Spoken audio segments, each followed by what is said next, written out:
Welcome, friends. This is Harshad inviting you to listen to some of my short writings on philosophy, religion, psychology, spirituality, education, Krishnamurti, and nature. I hope you have a good listening. This is audio tape number 69. Article number 430. It is about an encounter with a lizard. One morning, up on a hill, I saw a beautiful, healthy, and big lizard sunning herself on a rock. She had colorful patterns on her skin, and her eyes were sparkling. I stopped for a few minutes to observe the movement of her body. For a long time, we stared at each other with perfect stillness. It seemed as if the lizard was either sleeping or hypnotized, though her eyes were open. When she became aware of my presence, she was frightened. She jumped thrice on the same spot, turned around, took a giant leap on a branch of a nearby bush, and disappeared under a rock. I felt sorry to see her frightened.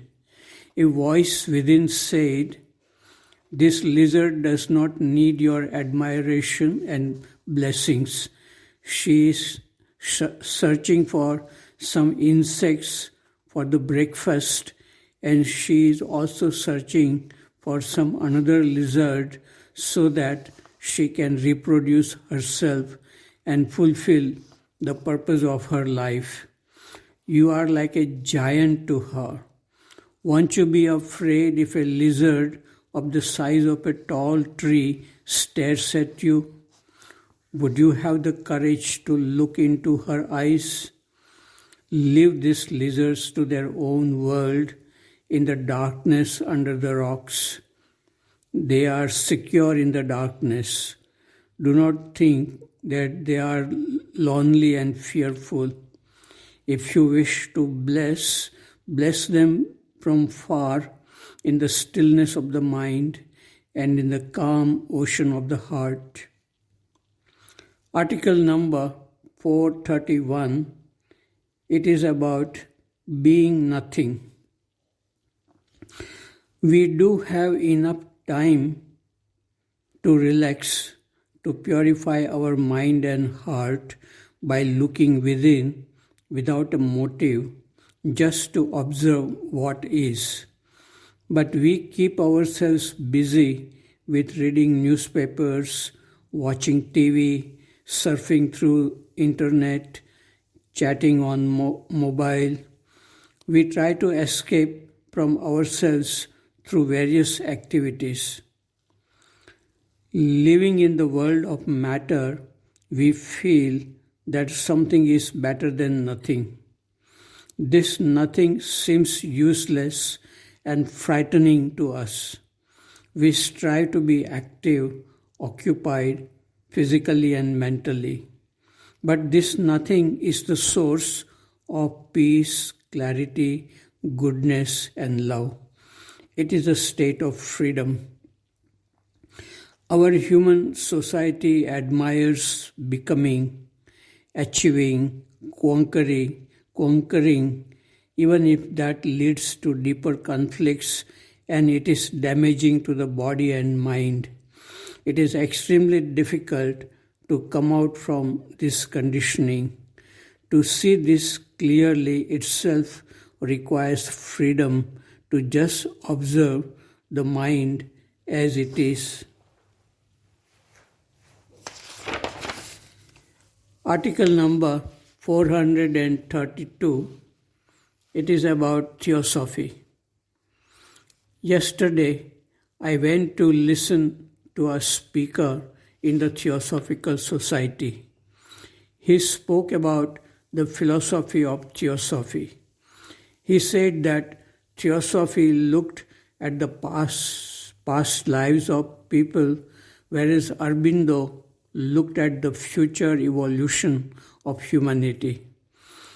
It seems to me that Krishnamurti is more relevant now because he talks about watching what is happening in the present moment and letting it go. The past has gone like a dream and future is only an imagination. But Theosophy is also about investigating the hidden laws of nature and about searching for truth or reality behind external appearance. Article number 433 is about inward richness.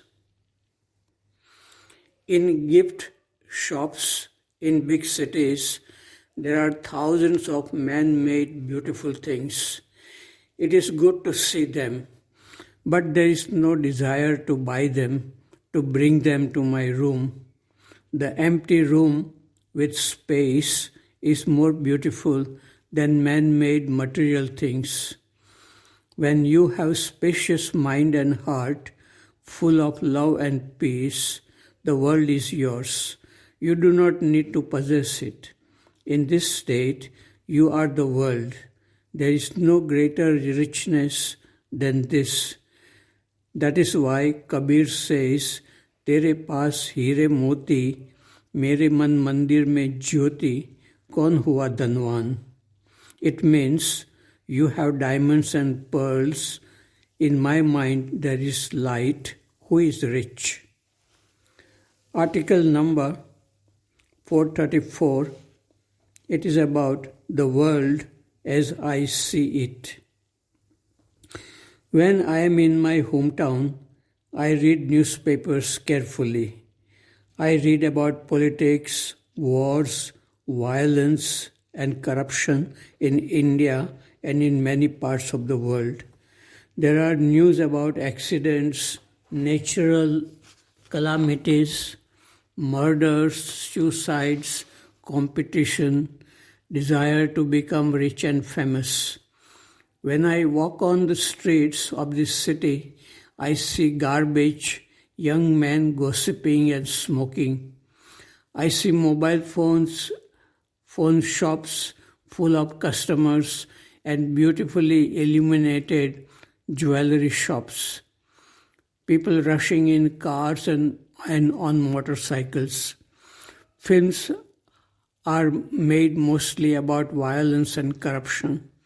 It is not a pleasant world to live in.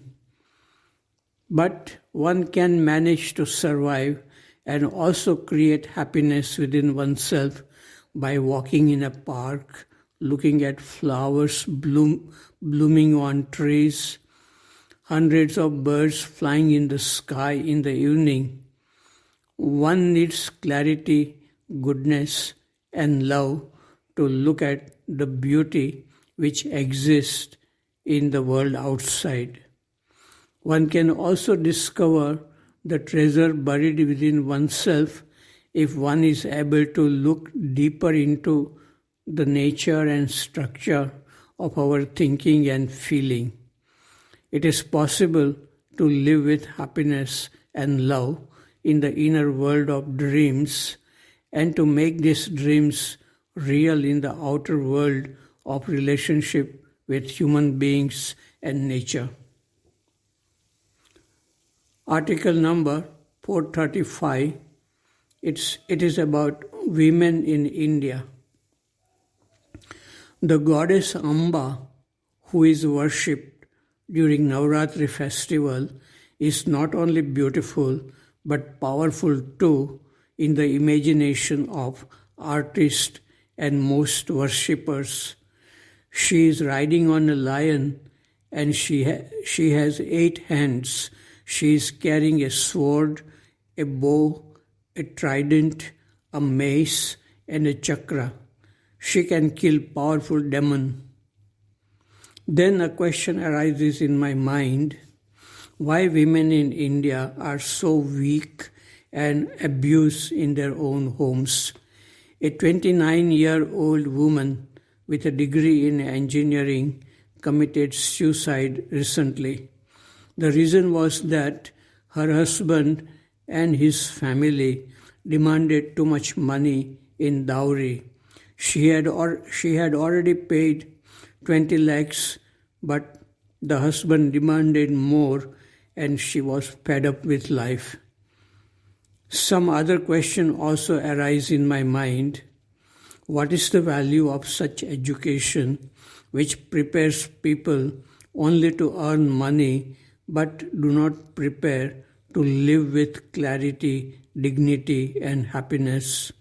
Why did this woman marry someone who was greedy and had no love at all? Was she afraid to move away from him and live alone independently? Article number 436. It is about Krishnamurti's teachings.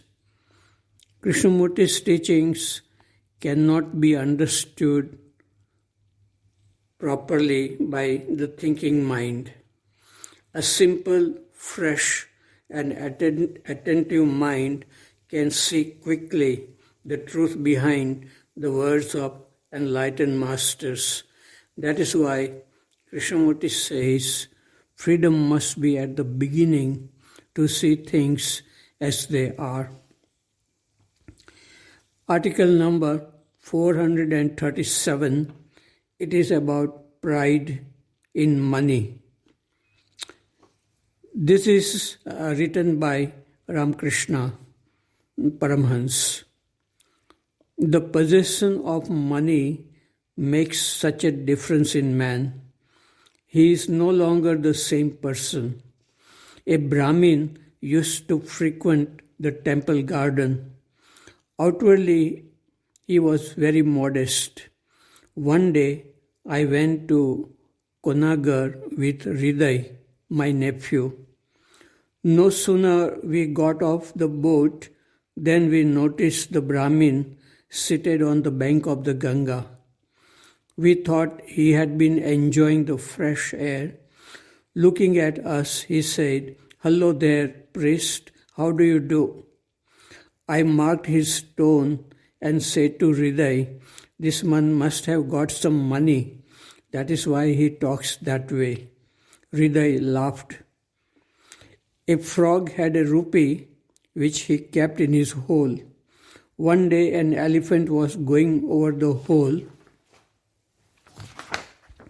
and the frog, coming out in a fit of anger, raised his foot as if to kick the elephant and said, "How dare you walk over my head?" Such is the pride that money begets. A short poem, Article 438. The world is seen beautiful and bright, in whose heart the lamp of love burning day and night.